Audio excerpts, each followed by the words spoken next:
This is a special Instagram Live. Why is that?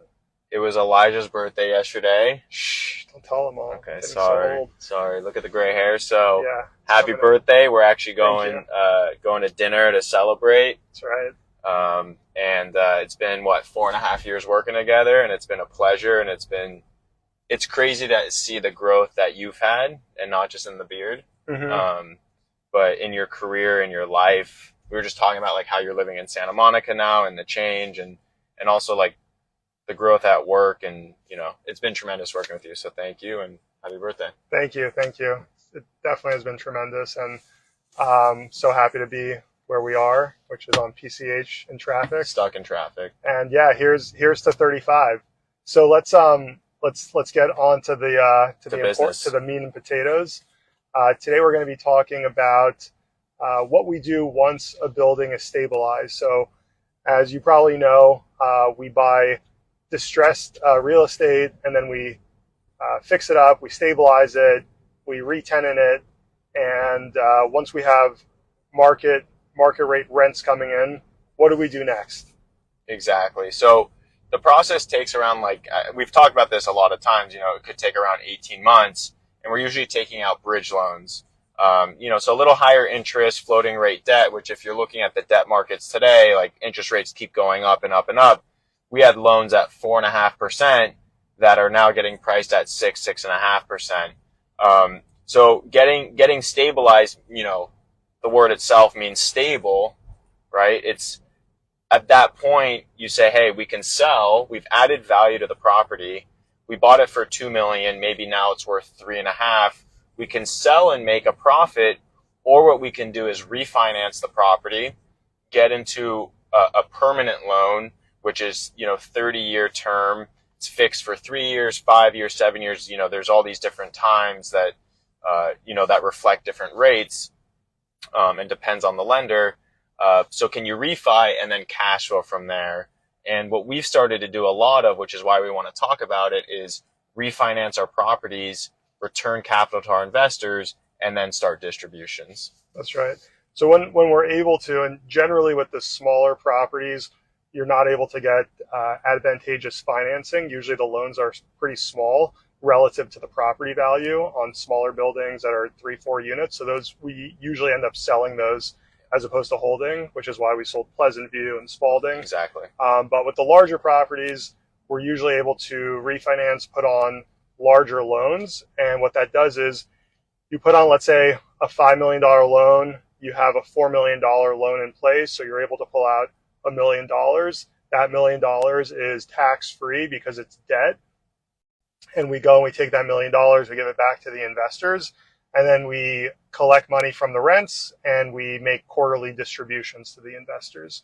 And that's really what we call, we had an Instagram Live a few months ago where we talked about the holy grail of real estate is having the cash flow. So when you can refinance, pull out your money, or at least a decent chunk of your cash, and continue to get cash flow distributions from the building, that's best case scenario. And so I think when we started buying buildings, we were in the burn and churn kind of phase where we're like, let's buy and sell. And now we're getting into our old age of let's 35 now. Let's start collecting income from these buildings, and that's kind of been the trend that we've been doing on the last 5 or 6 deals that we've stabilized. So we wanted to talk to you about not just the financing, but the additional things that come up with owning real estate, because there's this illusion that having apartments is like you just collect rent checks, which some months it can be like that, but especially the first couple months there's usually issues with maintenance, tenant requests, etc., until the building is fully stabilized, and then even then there's things that can come up. Exactly. And I think the big thing that you touched on is it's once you get stabilized and you have tenants in there that are paying for the quality of housing, you want to keep them happy. I think that's our goal is, hey, move into this nicer place, and then we're going to provide the services, the maintenance, the upkeep, create an environment that you're happy to live in. And we spend a lot of time. We have weekly calls with our property management. We don't do self-management. A little bit less bumpy on the driving. This guy, too many requests. You're getting 4 stars, man. Too many, and I'm talking too much. No, you're good. It's keeping these tenants happy, and we have weekly calls with our property management. So as I was saying, we don't do self-management because Elijah's not good at plunging toilets. No. And so we have property management third-party off-site managers in place that handle all the tenant requests. And, we spend probably 2-3 hours a week just on phone calls. Forget the daily texts and the emails. We were, just emailing now, right before I picked you up, emailing about executing like an employment agreement. We were talking about a sewer line today. So these issues never really stop. It's kind of like a business, right? Like people think, you set up a business and you sell the product. You buy the resources, you sell the products, and it's that easy, but there's ongoing upkeep that we're constantly staying on top of.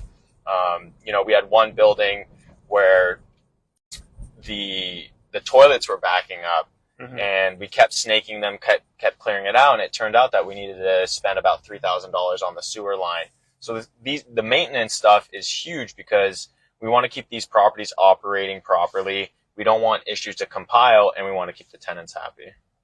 Just interesting because, we spend hundreds and hundreds of thousands, sometimes millions of dollars to renovate the buildings and repipe them and new electrical and roofs, and still tenants move in and there's all these, final items that until someone's actually living in the property, you don't even know that some of these things come up.